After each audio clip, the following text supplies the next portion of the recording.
लो जी, आपके दिए।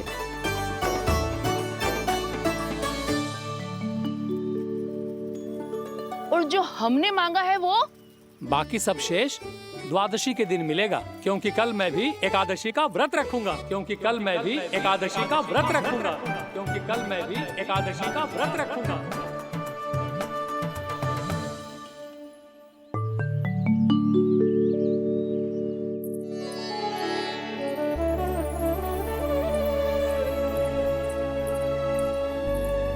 जानकी, फूलों का प्रबंध हुआ कि ना? हाँ भाभी, जे रहे। सदैव विलंब कराती है। पर भाभी इस बार तो फूल समय से ही लाई थी। क्या हुआ जशोदा, अभी तो पूजा की तैयारी ना हुई? देखो ना मौसी, ये जानकी ना कुछ छूट ही जाता है इसके कारण। एकादशी की पूजा और व्रत आते ही जसोदा भाभी इतनी वग्र हो जाती है। ऐसो क्या होगा इस पूजा में?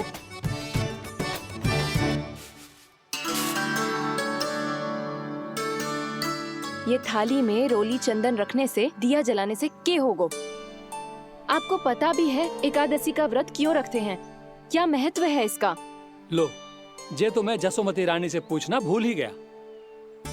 पर हाँ भगवान, मेरे लिए इतना ही पर्याप्त है कि इस व्रत को रखने से मेरे श्रीहरि हमसे प्रसन्न हो जाएंगे।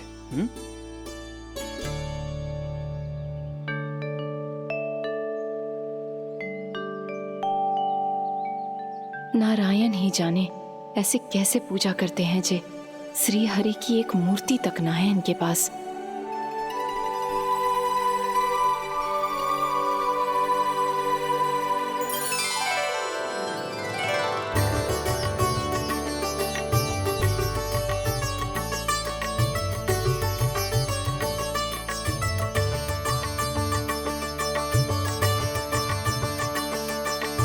प्रभु, न तो मेरे पास मूर्ति है और ना तो इस व्रत के विधि विधान के बारे में मुझे जानकारी है और ना ही मुझे इसके महत्व के बारे में जानकारी है, पर फिर भी मैं करना चाहता हूं।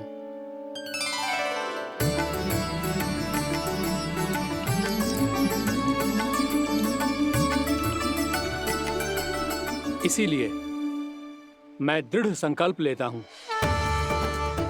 पूरी निष्ठा के साथ, श्रद्धा के साथ और पूरी आस्था के साथ मैं इस व्रत को संपन्न करूंगा।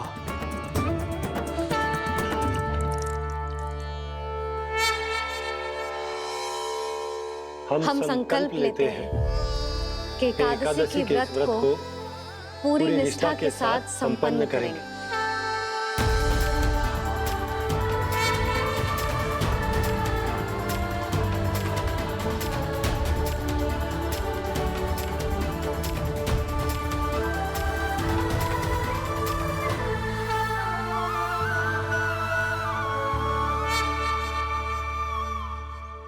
तुलसी जी के पत्ते तो हैं ही ना। श्री नारायण को तुलसी जी के पत्ते के बिना भोग ना चढ़तो है। जानकी, तुलसी के पत्ते कहाँ हैं? भाभी, मैं तो कब से यही पूछना चाह रही थी कि तुलसी के पत्ते लाऊं क्या, पर आप तो व्यस्त थी ना। तुझे कितनी बार समझाओ है ना, यदि तेरे कछु करने से किसी और की कोई हानि ना हो रही हो या किसी के अच्छे कार्य में सहायता हो रही हो तो मुझसे आज्ञा लेने की आवश्यकता ना है। समझ गई भाभी, आगे से जाना उनको। ले अभी लेकर आती हूँ।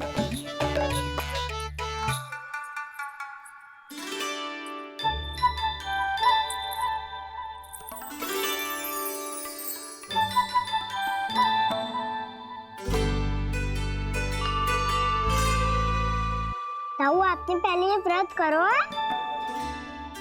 आपको इसका महत्व पता है? भाभी चलो। जानकी, तुमने ये व्रत करो है? फिर तुमको इसका महत्व पता है? सुमति जी, आपको पता है इसका महत्व? कान्हा, क्यों तंग कर रहा है सबको? मैया, सबने करो ये व्रत, मुझे भी करना है।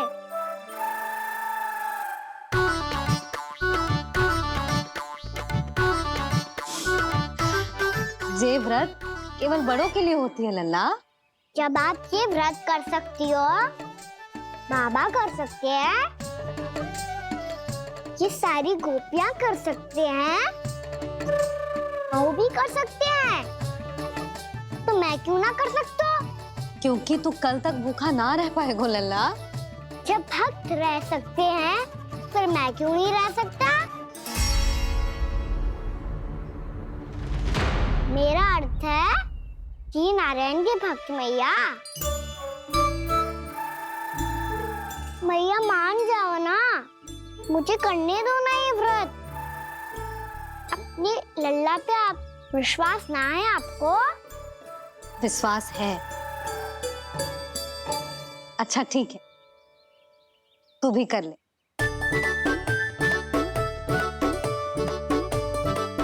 पर मैया व्रत की कथा तो सुनाओ, मैं तो अबध हूँ ना, मुझे कैसा पता चलेगा कि ये व्रत करते क्यों हैं?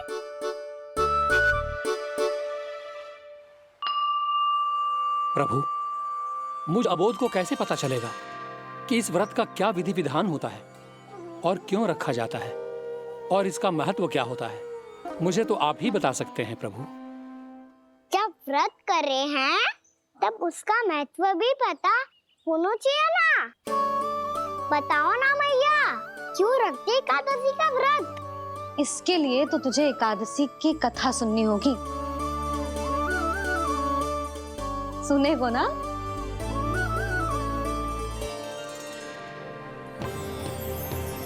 वसुदेव सुतं देवं कंसचाणूरमर्दनम् श्रीहरि, यशोदा परमानन्दम् कृष्णं वन्दे जगद्गुरुम्।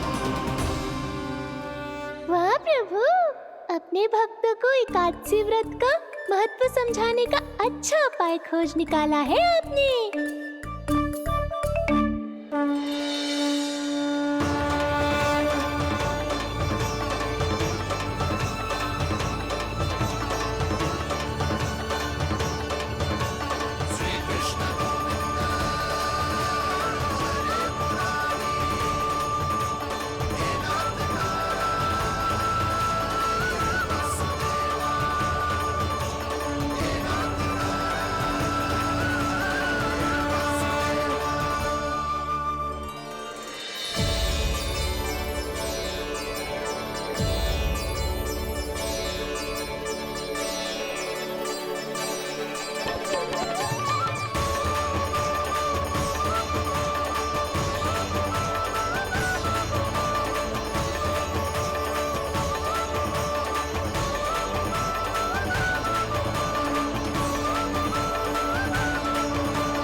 अब सब जन एकादशी के व्रत की कथा ध्यान से सुनना, तभी जे व्रत पूरा माना जाएगो।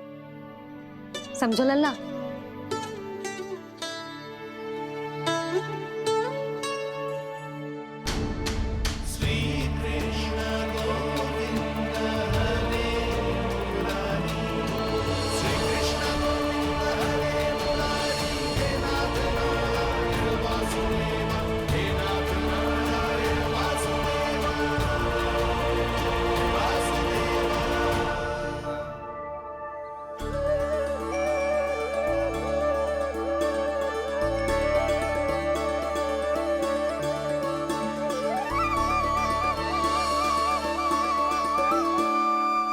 सतयुग में चंद्रावती नाम के नगर में मूरा नाम का एक असुर राज्य करता था। ओम ब्रह्मदेवाय नमः। ओम ब्रह्मदेवाय नमः। ओम ब्रह्मदेवाय नमः। ओम ब्रह्मदेवाय नमः।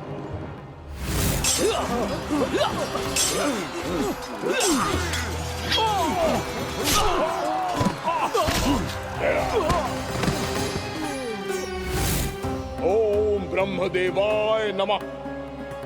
ओम ब्रह्मदेवाय नमः। जब उसने देवताओं के हाथों असुरों की पराजय देखी तब वो वरदान पाने के उद्देश्य से ब्रह्मा जी की तपस्या करने चला गया।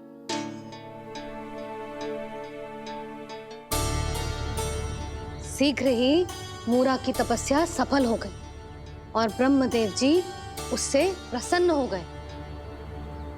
ओम ब्रह्मदेवाय नमः। ओम ब्रह्मदेवाय नमः। ओम ब्रह्मदेवाय नमः। ओम ब्रह्मदेवाय नमः। ओम ब्रह्मदेवाय नमः। ओम ब्रह्मदेवाय नमः। ओम ब्रह्मदेवाय नमः। ओम ब्रह्मदेवाय नमः। ओम ब्रह्मदेवाय नमः। मूरा, प्रणाम ब्रह्मदेव। तुम्हारी तपस्या सफल हुई। बोलो, तुम्हें क्या वर चाहिए? सृष्टि के रचयिता ब्रह्मदेव, कृपया मुझे ऐसा वरदान दीजिए जिसकी सहायता से मैं त्रिलोकी विजयी बन जाऊं और कोई देवता मुझे पराजित ना कर सके। यहां तक कि देवताओं के रक्षक, सृष्टि के संचालक भगवान श्री विष्णु के लिए भी मैं अपराजय रहूं। तथास्तु, तथास्तु, तथास्तु। प्रणाम ब्रह्मदेव।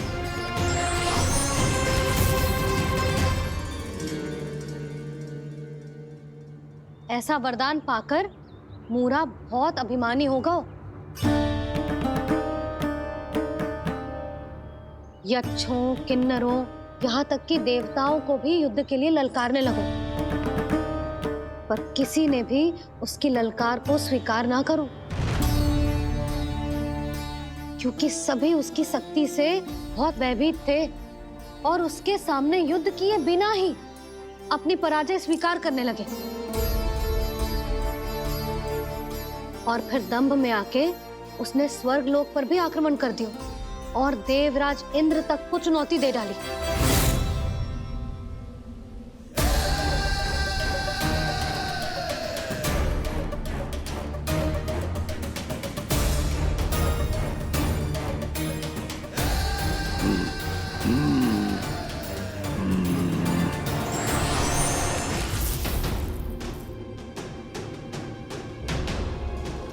मैं प्रतीक्षा कर रहा हूं देवराज। क्या उत्तर है तुम्हारा? मुझसे युद्ध करोगे या फिर बिना लड़े ही पराजय स्वीकार कर मेरे अधीन हो जाओगे और सौंप दोगे मुझे अपना ये स्वर्ग लोक? सारी शक्ति तुम्हारे मुख में है या कुछ बाहुबल भी है तुम्हारे पास? मैं तुम्हारी चुनौती स्वीकार करता हूं मूरा। मैं तुम्हारी चुनौती स्वीकार करता हूं मूरा।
खैरिए देवगण, असुर राज मूरा को ब्रह्मदेव का आशीर्वाद प्राप्त है।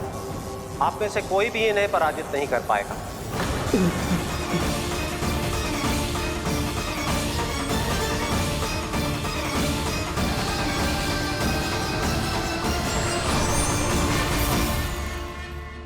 एक अवसर और देता हूं देवराज।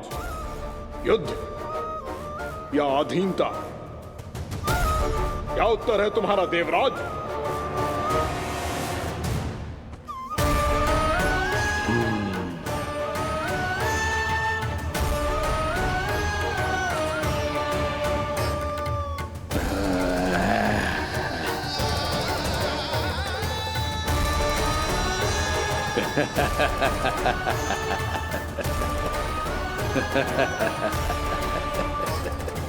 इंद्र और सभी देवताओं ने मूरा के आतंक में आके उससे भयभीत होके अपना सिंहासन छोड़ दियो। अब मूरा स्वर्ग का अधिपति बन गयो और शीघ्र ही उसने अन्य सभी असुरों को स्वर्ग में निवास करने के लिए आमंत्रित कर दिया। और इस प्रकार से वो धीरे धीरे तीनों लोकों का सम्राट बन गया। उसे किसी ने रोका नहीं मैया। ना लल्ला, इतना साहस किसी में था ही ना। और फिर ये निश्चित करने के लिए कि भविष्य में किसी और असुर की मृत्यु ना हो, वो यमराज पे भी विजय प्राप्त करने के लिए यमलोक की ओर प्रस्थान कर दियो। वो तो अपने आप को और सभी असुरों को अमर बनाना चाहता था। पर देवता और यमराज भी उसकी ये योजना समझ गए थे। इसीलिए उसके आने से पहले ही सारे देवताओं ने श्री नारायण से सहायता के लिए गुहार लगाई। अब केवल आप ही कुछ कर सकते हैं प्रभु। अभी तो मूरा केवल त्रिलोक का स्वामी है, और यदि उसने यमलोक भी जीत लिया तो वो जीवन को ही नियंत्रित नहीं करेगा प्रभु, वो मृत्यु का भी स्वामी हो जाएगा। ऐसे में पहले सृष्टि का संतुलन तो नष्ट होगा प्रभु, और फिर स्वयं सृष्टि ही नष्ट हो जाएगी।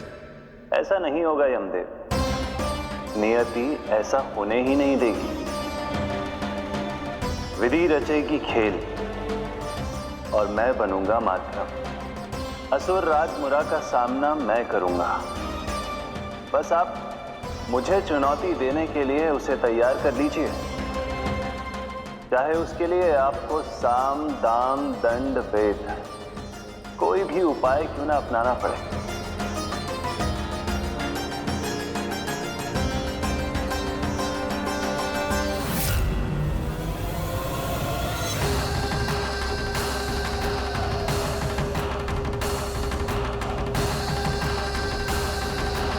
आप तो मेरी प्रतीक्षा में पहले से ही खड़े हैं यमदेव।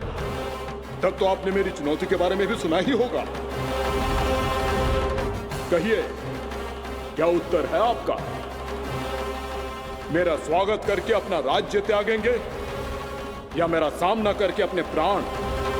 असुर राज मूरा का सामना मैं करूंगा।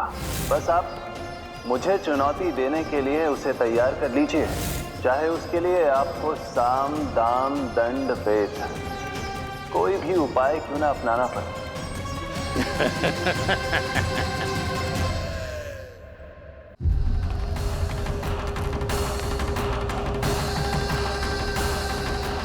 आप तो मेरी प्रतीक्षा में पहले से ही खड़े हैं यमदेव। तब तो आपने मेरी चुनौती के बारे में भी सुना ही होगा। कहिए, क्या उत्तर है आपका? मेरा स्वागत करके अपना राज्य त्यागेंगे या मेरा सामना करके अपने प्राण? हे असुर श्रेष्ठ, मैं आपकी अधीनता स्वीकार करने के लिए तैयार हूं। बस एक विनती है मेरी। शर्त को विनती का नाम देकर बहलाना चाहते हो मुझे यमराज? असुर राज मूरा के सामने शर्त रख पाओ, इतना सामर्थ्य नहीं है तुम में। इसका आभास है मुझे असुरराज, पर मैं आपकी अधीनता स्वीकार करूं इससे पहले आपको स्वामी धर्म का पालन करना होगा। मेरे पुराने स्वामी के क्रोध से मेरी रक्षा करनी होगी आपको। कौन है तुम्हारा पुराना स्वामी? भगवान श्री नारायण। और छोटी माँ मूरासुर को तो श्री नारायण से भी रक्षा का वरदान प्राप्त था ना? यही तो श्री नारायण की लीला थी बलराम। पर वो राक्षस अपने दम में जे समझ ही ना पाओ कि वो क्या भूल करने जा रहे हैं। अब पहुंच गो भगवान श्री नारायण को चुनौती देने के लिए।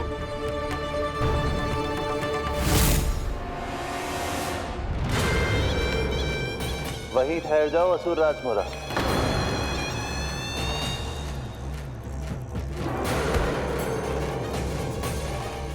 यहाँ क्यों आए? आपको पराजित करने और ये वैकुंठ जीतने, ताकि मैं यमलोक का स्वामी बन सकूं। फिर आओ, युद्ध भूमि में मेरा सामना करो।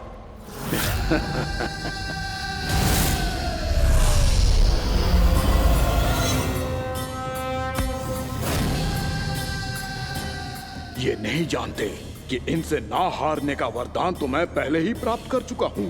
इसलिए युद्ध ठीक से आरंभ हो पाए उससे पहले ही इन्हें जीत लूंगा मैं।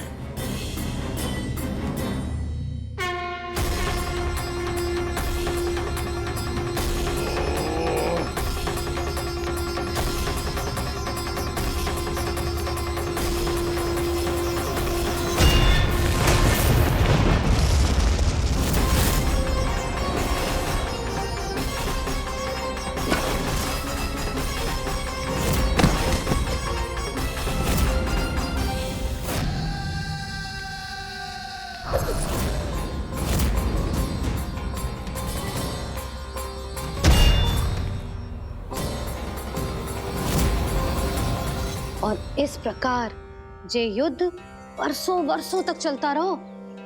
दोनों योद्धा पूरे ब्रह्मांड में अनेक अस्त्रों शस्त्रों के साथ युद्ध करते रहे।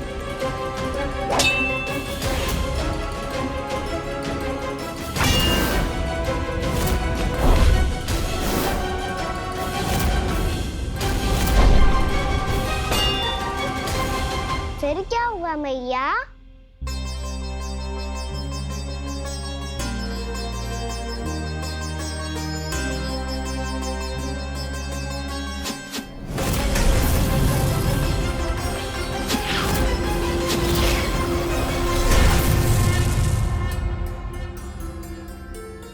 उस युद्ध को कभी समाप्त हुआ हो, पर कैसे?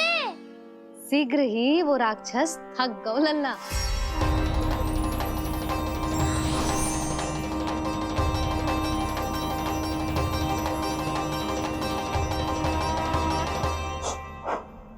खड़े खड़े देख क्या रहे हैं नारायण?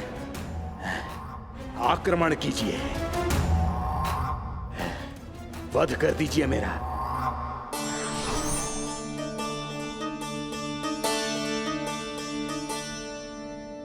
मैं तुम्हारी वीरता से प्रभावित हूं, इसीलिए इतनी थकान की स्थिति में मैं तुम जैसे वीर पर आक्रमण नहीं करूंगा। जाओ विश्राम करो।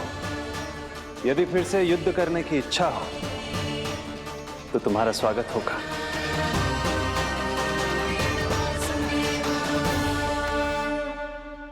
जे कह के श्री नारायण बद्रिका आश्रम चले गए और वहां हिमवत नाम की एक कंदरा में ध्यान लगा के बैठ गए। उधर वो राक्षस विश्राम करने लगो। अनेकों दिन बीत गए और अब वो राक्षस मूरा फिर से स्वस्थ होके बलवान हो गया था। उसने अपनी सारी शक्ति फिर से प्राप्त कर ली थी।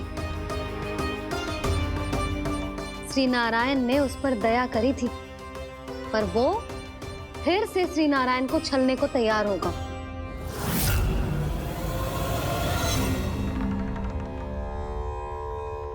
ध्यान में बैठे बैठे श्री नारायण योग निद्रा में चले गए, पर दुष्ट मूरा इसी अवसर का लाभ उठा के उनकी कंदरा में घुस आयो ताकि वो सोते हुए श्री नारायण पे आक्रमण कर सके।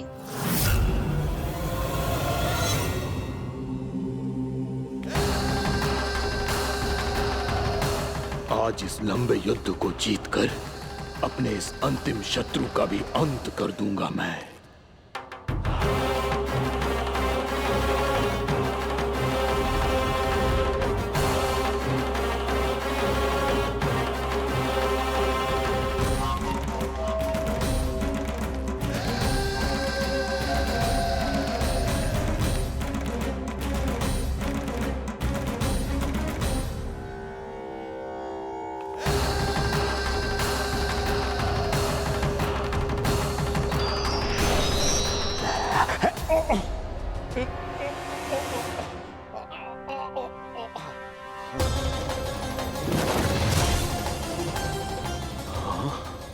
दुष्ट राक्षस,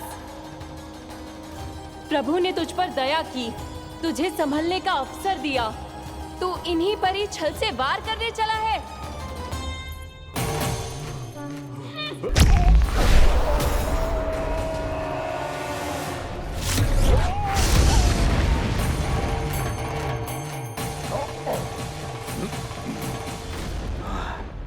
अजय हूँ, मुझे कोई पराजित नहीं कर सकता। ब्रह्मा का वरदान है मुझे। तूने नारायण से अपराजय होने का वरदान मांगा था मूर्ख, उनकी शक्ति से नहीं। ध्यान से देख, मैं तेरी मृत्यु हूँ, मृत्यु।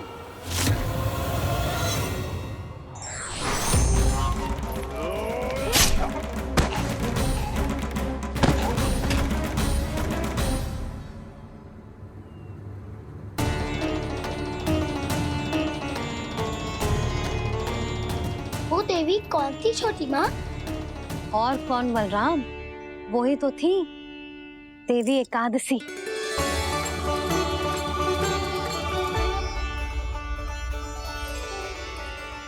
मुझे क्षमा कीजिए प्रभु, आपकी आज्ञा के बिना ही युद्ध करके आपके शत्रु को मृत्यु के घाट उतार दिया। क्षमा नहीं, आपकी तो प्रशंसा होनी चाहिए देवी। असुर राज को मारकर आपने सभी देवताओं को मुक्त करवाया है। इस पापी के अहंकार से तीनों लोकों की रक्षा की है आपने। आप एकादशी की तिथि पर मेरी एकादश इंद्रियों से उत्पन्न हुई हैं। इसीलिए मेरे सभी भक्त आपको उत्पन्न एकादशी के नाम से जानेंगे। सभी तिथियों में आपका स्थान सर्वश्रेष्ठ होगा। जिस तरह आपने राक्षस के आक्रमण से मेरी रक्षा की है, उसी प्रकार एकादशी के दिन व्रत करके जो भी भक्त आपकी कथा सुनेगा, मैं स्वयं उसकी रक्षा करूंगा। जो आपकी पूजा करेगा उसे मेरी विशेष कृपा प्राप्त होगी और उसके साथ साथ उसे मिलेगा धन, सिद्धि और मोक्ष।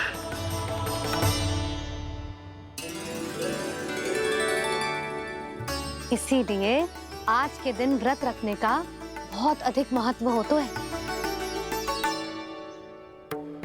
बोलो एकादशी मैया की जय। बोलो श्री नारायण भगवान की जय।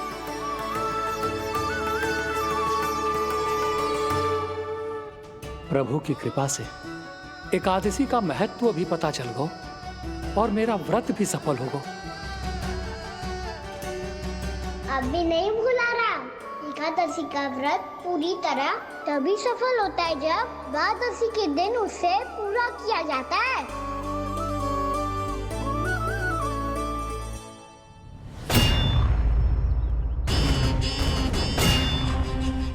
आवश्यक है आपको यह आभास होना कि उस विष्णु अवतार को पराजित करने के लिए आपके साधारण योद्धाओं में वो सामर्थ्य नहीं है। वो विष्णु अवतार कुछ अधिक ही असाधारण है।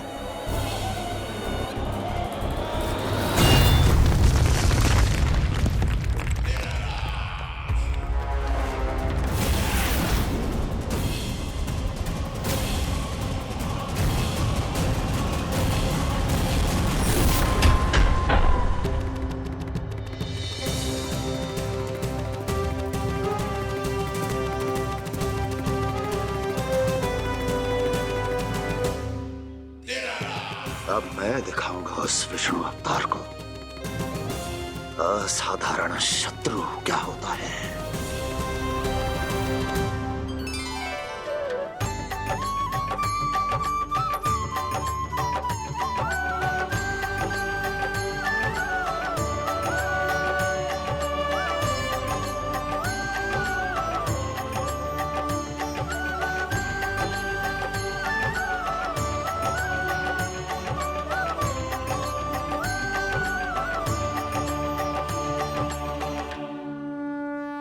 मामा अधीर हो रहे हैं, पर मैया ने मुझे अभी तक बाहर जाने की आज्ञा नहीं दी है। अभी उन्हें किसी और राक्षस को यहाँ भेजने से रोकने के लिए मुझे ही कुछ करना होगा।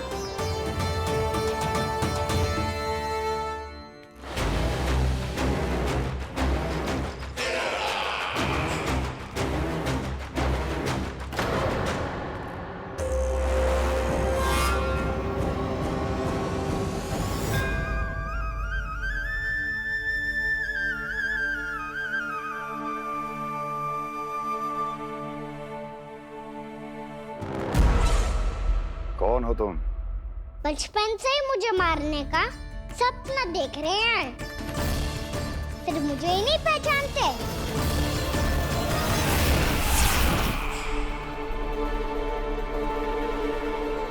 बचपन से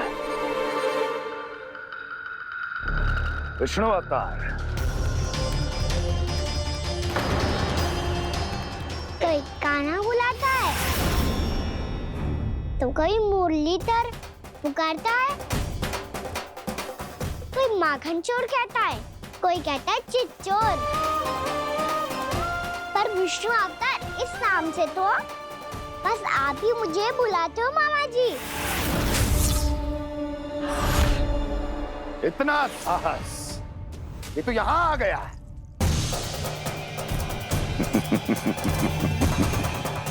यहाँ आ तो गया तू विष्णु अवतार, किंतु यहाँ से जीवित नहीं जाएगा। तेरे इस शीश को तेरे धड़ से अलग कर दूंगा मैं।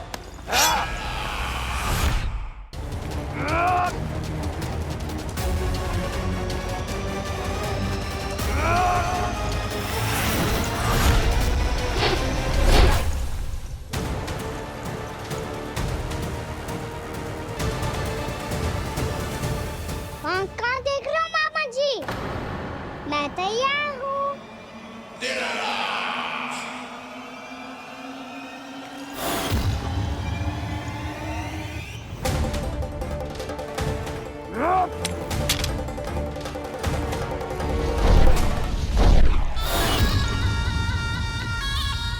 मामा जी, आप सदैव इसी तरह क्रोध में रहते हो क्या?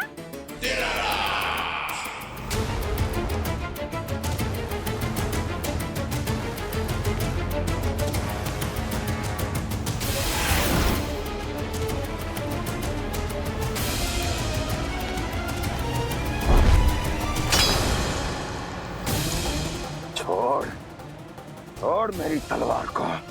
छोड़ो तो तब जब पकड़ा हूँ।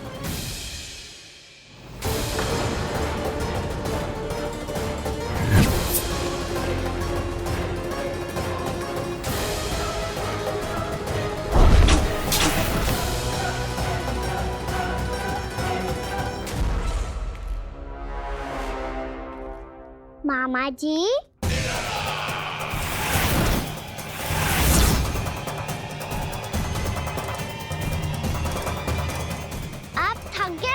थोड़ा विश्राम कर लो। आपका तो पता नहीं, मैं अवश्य थक गया हूँ।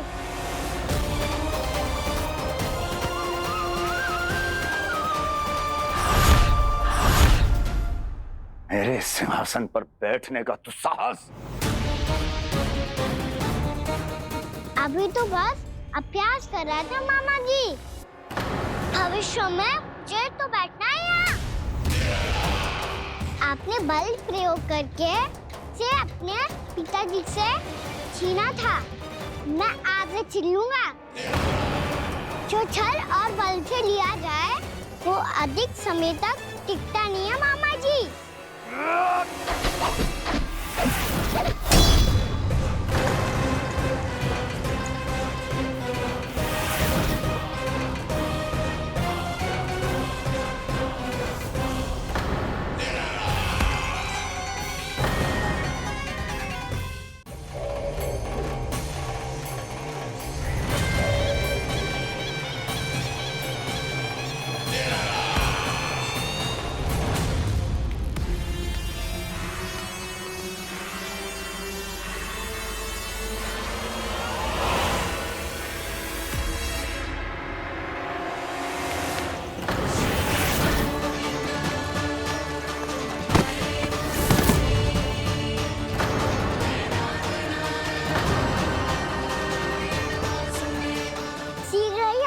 सिंहासन छोड़ना होगा।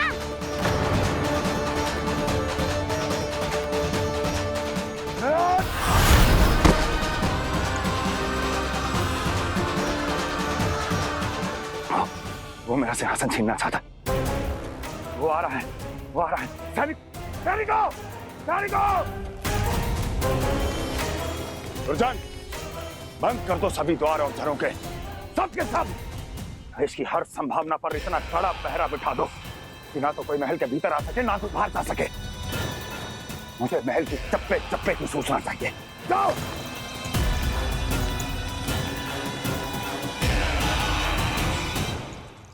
सिंहासन।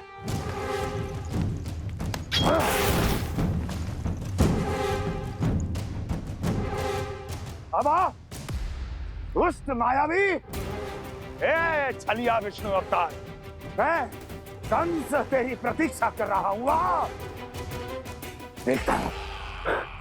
देखता हूं मेरे सिंहासन पर कैसे बैठता है तू। मुझे तो बस कुछ समय चाहिए था, वो मिल गया। अब करते रहिए आप प्रतीक्षा।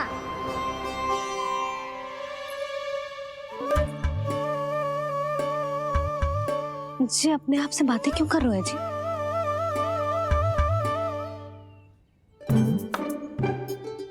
आप मुस्कुरा क्यों रहे हो? ना कछु ना। बताओ क्यों मुस्कुरा रहे हो? तुम्हीं पर गए हैं जी। जब तुम व्रत करती हो तो तुम भी ऐसा ही करती हो। इसी प्रकार भूख अधिक लगने पर अपना ध्यान भटकाने के लिए स्वयं से ही बड़बड़ाती रहती। होगा। आपको तो बस मेरा उपहास उड़ाने के लिए बहाना चाहिए।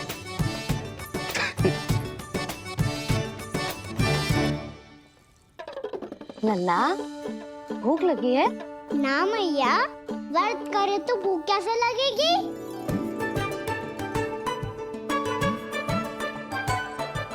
यदि लगी हो तो छोटे बालकों को थोड़ी बहुत भूल चूक क्षमा होती है। कछु ना तो फल तो तू खा ही सकते है। अब तो पूरे नियम और विधि विधान से व्रत तोड़ूंगा। कल द्वादशी के सुबह मुहूर्त के अनुसार। ठीक।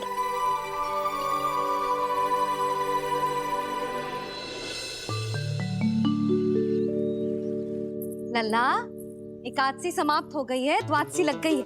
अब तू व्रत तोड़ सकते है। भोजन कर ले। ले।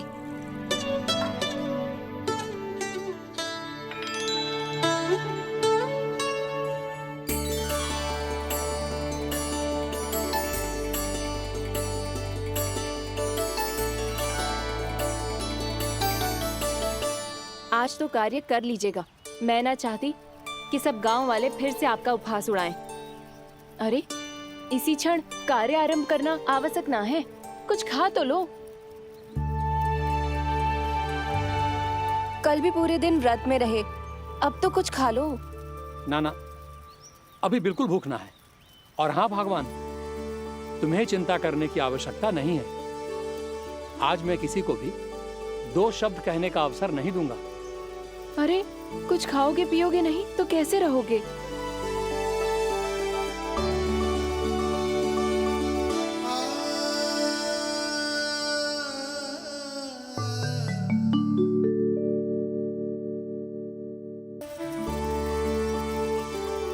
अरे, इसी क्षण कार्य आरंभ करना आवश्यक ना है। कुछ खा तो लो। ना ना, अभी बिल्कुल भूख ना है। और हाँ भगवान, तुम्हें चिंता करने की आवश्यकता नहीं है। आज मैं किसी को भी 2 शब्द कहने का अवसर नहीं दूंगा।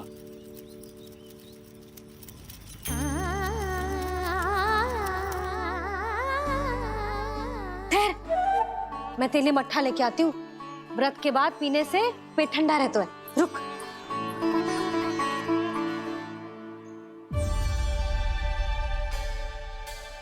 भक्तों ने अभी तक व्रत नहीं तोड़ा है, मैं कैसे तोड़ लूं? भूख कहाँ से होगी? श्री हरि नाम से पेट तो भर लेते हो।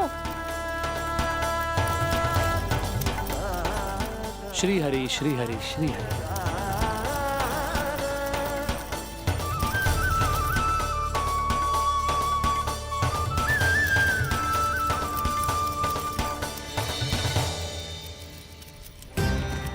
हरि हरि प्रभु हरि, हरि हरि प्रभु हरि, हरि हरि प्रभु हरि, हरि हरि प्रभु हरि। कल से अन्न का एक दाना ना गो है पेट में। अब क्या व्रत तुड़वाने भी आपके प्रभु ही आएंगे? अब क्या व्रत तुड़वाने भी आपके प्रभु ही आएंगे? मैया,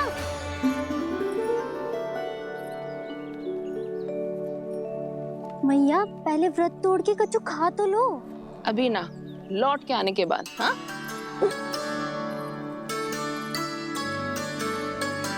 बलराम, ठहरो पुत्र, पहले कुछ खा लो। व्रत तोड़ना आवश्यक होता है। मैया ने एकादशी का महत्व बताया।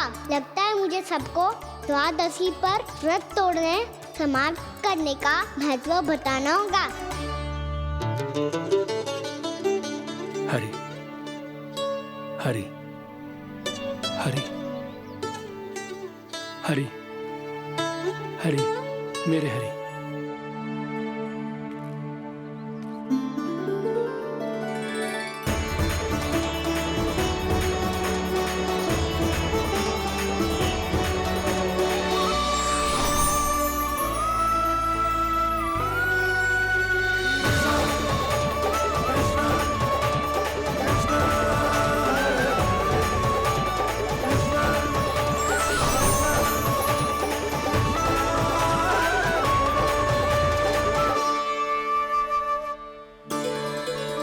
अभी अभी तो मैंने बच्चों की मां को वचन दिया था कि आज किसी को शिकायत करने का अवसर ना दूंगा, और अब मैं प्रभु श्री हरि की कल्पना जसोमती रानी के लल्ला में ही करने लगा। ना ना, ये ठीक ना है।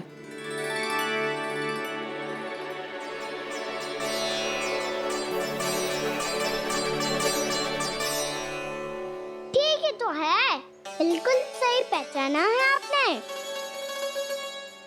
बड़े तो बड़े, अब तो बालक भी हमारा उपहास उड़ाने लगे। मैं आपका उपहास नहीं उड़ाने आया, मैं तो आपके एकादशी के व्रत को पूरा कराने आया हूँ।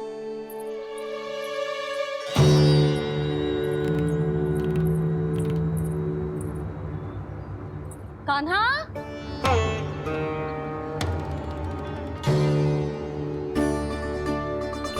तो ये रे आपकी छड़ी और ये रे मेरी पीठ। सीख बिना ताकत तोड़। आज तो इसकी पीठ सेक के रहूंगी मैं। मैया घर पे भूखी मुझे ढूंढ रही होगी। लो, आज द्वादशी के दिन पहले प्रहर में भोजन करके अपना एकादशी का व्रत पूरा करो आप। धन्यवाद राजकुमार, पर अभी हमें भूख नहीं है। बहुत सारा काम पड़ा है, और अभी थोड़ी ही देर में शंकरी बहन भी अपनी मटकी लेने आती होंगी।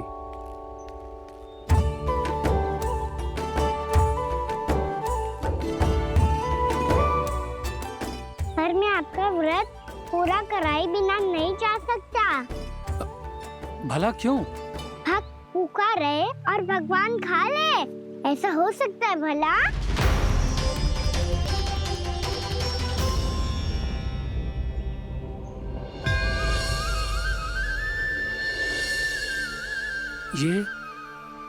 ये कैसा भ्रम हो रहा है मुझे लगता है अपना काम करना चाहिए।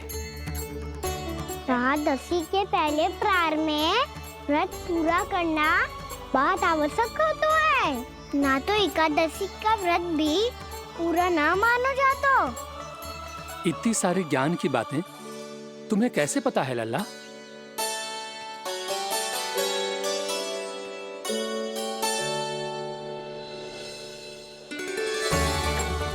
जैसे एकादशी की कथा होती है, वैसे द्वादशी की महिमा भी एक बहुत महत्वपूर्ण कथा है।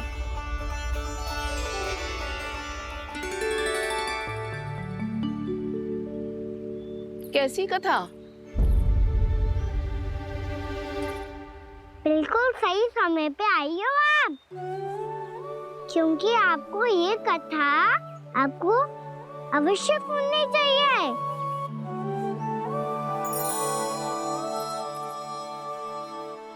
मुझे क्यों?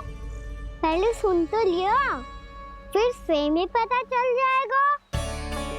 बहुत समय पहले एक राजा हुआ करते थे, राजा अम्बरीश। भगवान श्री हरि के बहुत बड़े भक्त हैं। ओम नमो नारायणाय। ओम नमो नारायणाय।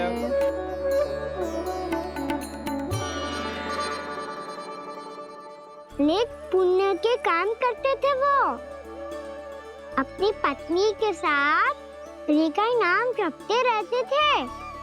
उन्होंने 12 माह एकादशी का व्रत करो, निर्जल पास किया, और जब उनकी 12वीं एकादशी का व्रत द्वादशी के दिन तोड़ने का समय हुआ, तभी महर्षि दुर्वासा अपनी 100 शिष्यों के साथ उनके महल में पधारे।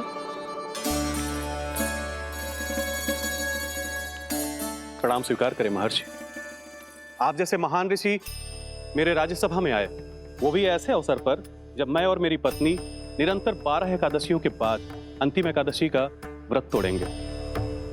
इससे बड़े सौभाग्य की क्या बात हो सकती है हमारे लिए। आज आपके साथ साथ मेरा और मेरे शिष्यों का एकादशी व्रत भी पूरा होगा। संभव है प्रभु की इच्छा यही हो कि हम सब अपना व्रत एक साथ तोड़ें। ये तो अत्यधिक प्रसन्नता की बात है महर्षि। तो फिर ठीक है, हम सब यात्रा से थके हैं। व्रत तोड़ने से पहले हम स्नान करना चाहते हैं। जैसी आपकी इच्छा महर्षि। जब तक आप लोग लौटेंगे तब तक आपके सारे प्रबंध यहाँ हो चुके होंगे।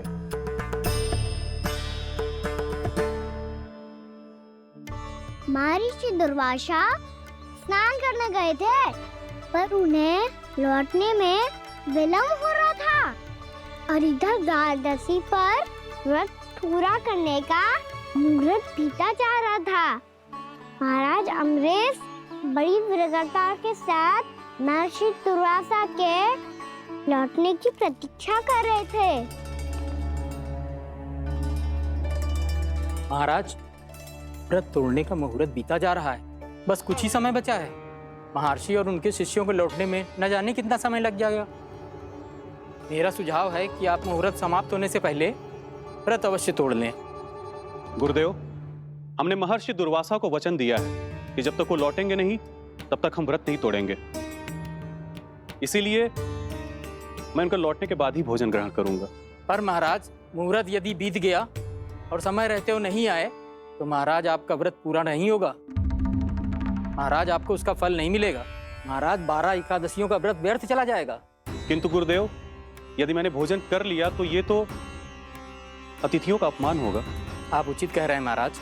भोजन के लिए उनकी प्रतीक्षा अवश्य कीजिए महाराज, पर मुहूर्त रहते हुए एक तुलसी का पत्ता और जल ग्रहण कर लीजिए।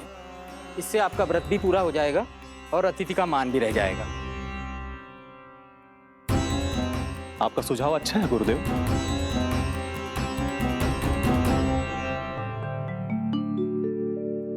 जैसे ही महाराज ने तुलसी का पत्ता खाया, वैसे ही महर्षि दुर्वासा लौट आए। महाराज,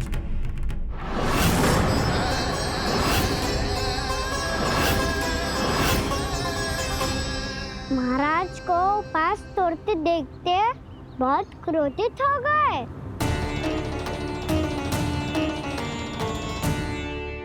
बहुत बड़े भक्त हैं आप, परंतु आप ये नहीं जानते अपने अतिथियों के साथ कैसा व्यवहार करना चाहिए। आपने हमें साथ भोजन करने का वचन दिया था, पर अपना व्रत क्यों तोड़ा आपने? महर्षि, मैंने भोजन नहीं ग्रहण किया। कहीं मुहूर्त न निकल जाए इस कारण मैंने एक तुलसी का पत्ता ग्रहण कर लिया। 56 भोग खाया हो या एक पत्ता, अपना व्रत तोड़कर अतिथियों का अपमान किया है, मेरा अपमान किया है। अब आपको दंड भोगना होगा ताकि आप सीख पाएं कि अतिथियों के साथ कैसा व्यवहार होना चाहिए। महर्षि, आप जो भी दंड मुझे देंगे मुझे स्वीकार है, किंतु आप क्रोधित मत होइए। क्रोध का कारण आपने दिया है महाराज। एक महर्षि का अपमान करके राक्षसी प्रवृत्ति का परिचय दिया है आपने। इसीलिए अब एक राक्षसी आपको दंड देगी।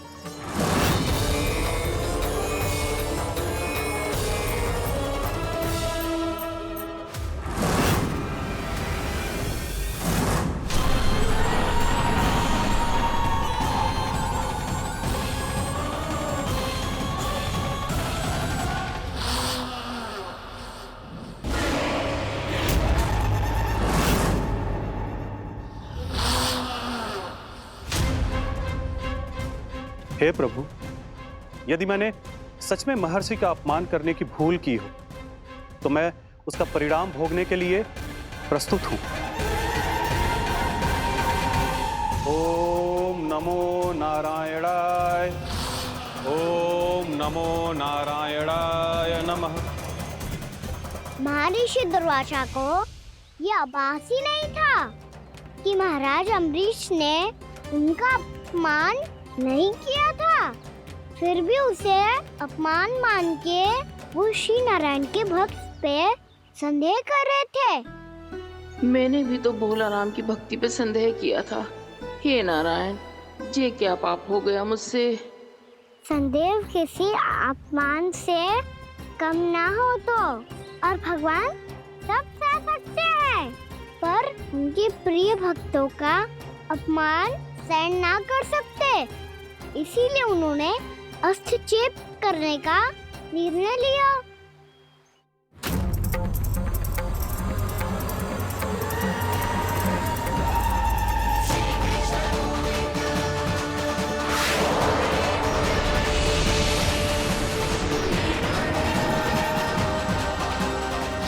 ओम नमो नारायणाय।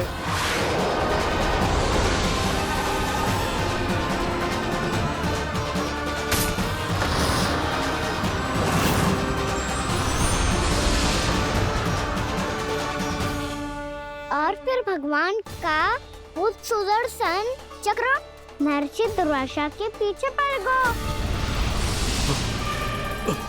ये चक्र तो मेरी ओर बढ़ रहा है। ओम नमो नारायणाय। ये कैसे संभव हो सकता है? कोई रोको इसे, कोई रोको इसे।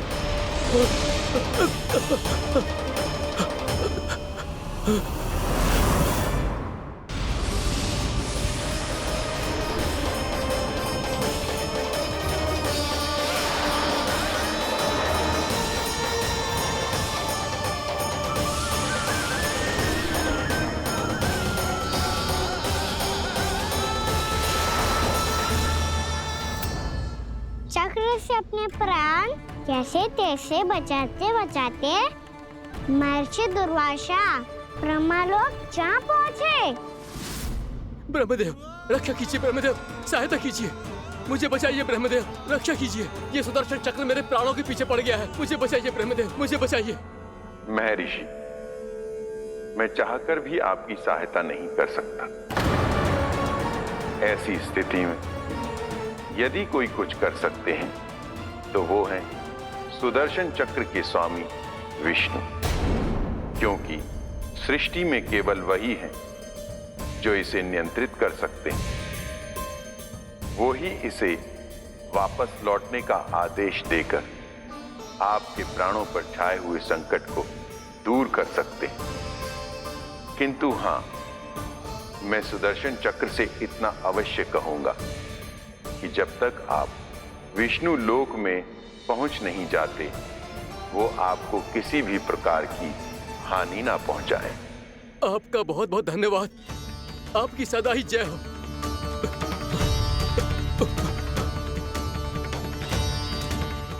फिर क्या था? भागते भागते महर्षि दुर्वासा सीधे भगवान श्री हरि के शरण में बैकुंठ पहुंच गए। त्राहिमाम प्रभु, त्राहिमाम, मुझे बचाइए, मेरी सहायता कीजिए प्रभु, मेरी सहायता कीजिए। मैं आपके इस चक्र और ऊर्जा से नहीं भाग सकता प्रभु, कृपया करके अपने सुदर्शन को रोकिए, इसे वापस लीजिए प्रभु। यह असंभव है महर्षि। एक बार सुदर्शन चक्र मेरे हाथों से छूट जाए तो अपना उद्देश्य पूरा किए बिना, मेरे भक्तों की रक्षा किए बिना वापस नहीं लौटता। कोई तो उपाय होगा प्रभु, कृपया करके मेरे प्राण बचाइए प्रभु।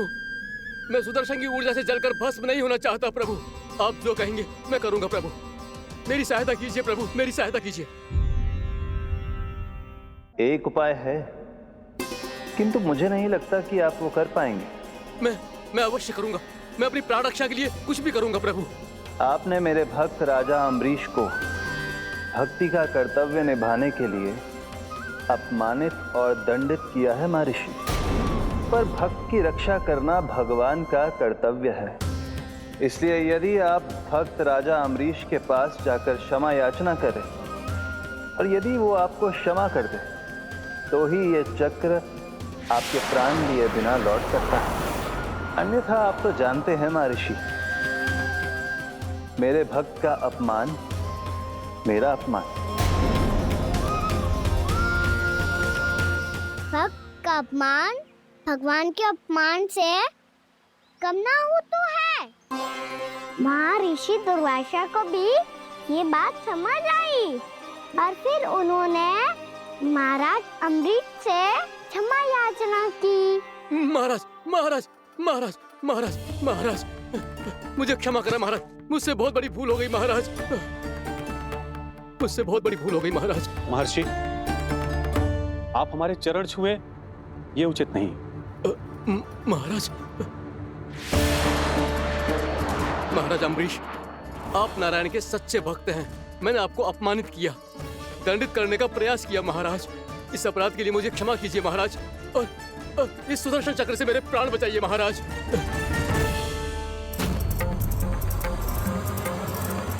हे महान सुदर्शन, यदि महर्षि के लिए मेरे हृदय में अभी भी वही सम्मान और प्रेम हो जो इनके प्रथम आगमन पे था, तो कृपया आप अपने धाम वापस लौट जाइए।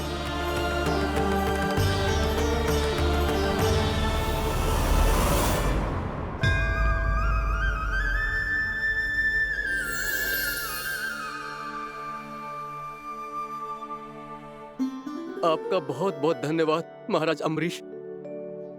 मैं आपको आशीर्वाद देता हूं कि आप देवराज इंद्र के समान शक्तिशाली हों। आपकी कीर्ति का पताका दसों दिशाओं में फहराए।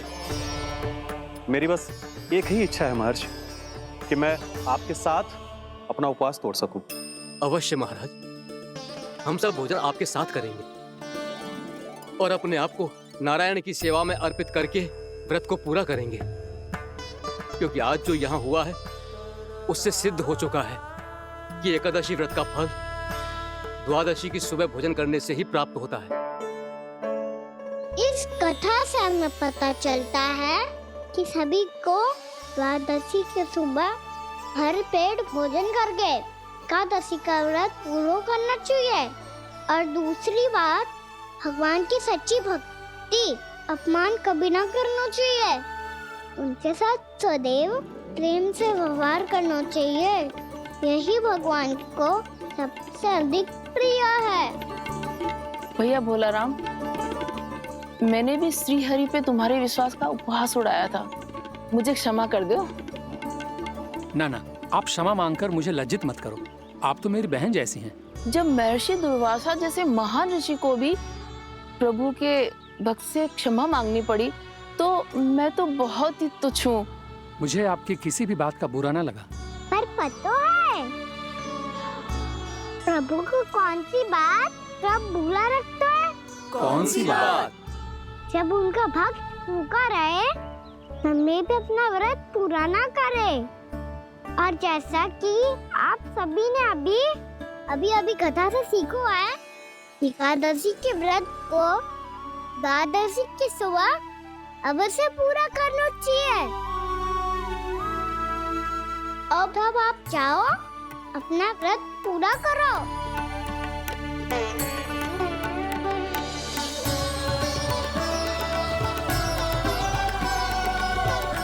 मैं आपके लिए जल लेके आती हूँ।